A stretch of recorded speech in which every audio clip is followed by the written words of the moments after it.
सभी स्टूडेंट पढ़ रहे हैं बुद्धि के अनुसार बुद्धि के 3 आयाम। गिलफोर्ड ने बुद्धि का सिद्धांत दिया है, आप सभी स्टूडेंट को याद ही होगा, हमने पढ़ाया हुआ है। तो त्रिआयामी सिद्धांत या त्रिविमीय सिद्धांत कह सकते हो, बुद्धि की संरचना कह सकते हो, ईंट का मॉडल कह सकते हो, या डिबे का मॉडल कह सकते हो, या प्रज्ञा सिद्धांत कह सकते हो। कोई भी आप नाम कह सकते हो, या पेपर में कोई भी नाम आपसे पूछा जा सकता है। ठीक है, तो यहाँ पे आपको 3 जो है आयाम देखना है बुद्धि के। तो विषय वस्तु हो गया, संक्रिया हो गया, उत्पाद हो गया।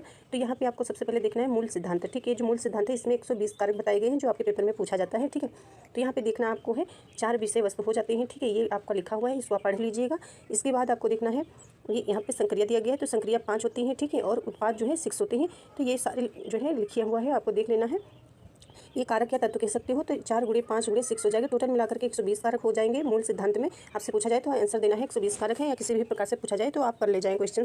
प्रथम संशोधन, ये जो प्रथम संशोधन है तो 1977 में हुआ। ठीक है, संशोधन ये आपको ध्यान रखना है। तो इसमें 150 कारक हो गए, जैसे कि 120 कारक इसमें थे प्रथम में, और जो मूल सिद्धांत में, और इसमें 150 नहीं 120 कारक होंगे, इसमें नहीं 150 कारक हो गए। ठीक है, याद रखना है आपको। 150 कारक प्रथम संशोधन में हो गए। तो इसमें जो आपका विषय वस्तु है इसमें एक ऐड हो गया। ठीक है, यहाँ से देखिए 5 × 5 × 6, यहाँ पे आपने देखा था 4 × 5 × 6, इसमें आपने 5 × 5 देखा। तो जो विषय वस्तु आपका यहाँ पे विषय वस्तु होगा। ठीक है, तो विषय वस्तु में जो है एक ऐड हुआ तत्व, और इसके बाद संक्रिया 5, उत्पाद 6 हो जाएगा। ठीक है, यानी कि सेम संरचना इसी प्रकार का डिब्बेनुमा बनेगा, घनाकार आयताकार। ठीक है, और इसमें थोड़ा चेंज होगा। ठीक है, इस प्रकार से है।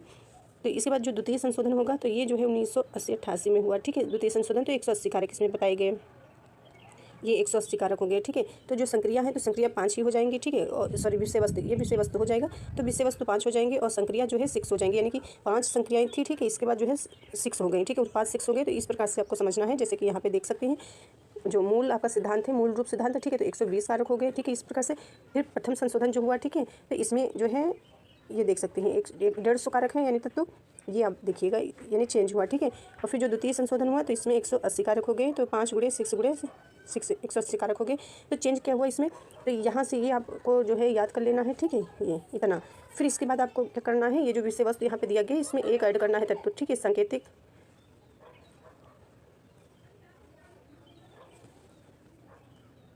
जो है आप देख पा रहे हैं विषय वस्तु हो जाएगा। विषय वस्तु में ये 4 आपके तत्व हो जाएंगे। इसके बाद आपको देखना है संक्रिया के अंतर्गत आपके जो है 5 जो है तत्व हो जाएंगे। इसके बाद आपको देखना है उत्पाद में 6 हो जाएंगे तत्व, टोटल मिलाकर के ये 6 हो गए। ठीक है, उत्पाद के अंतर्गत।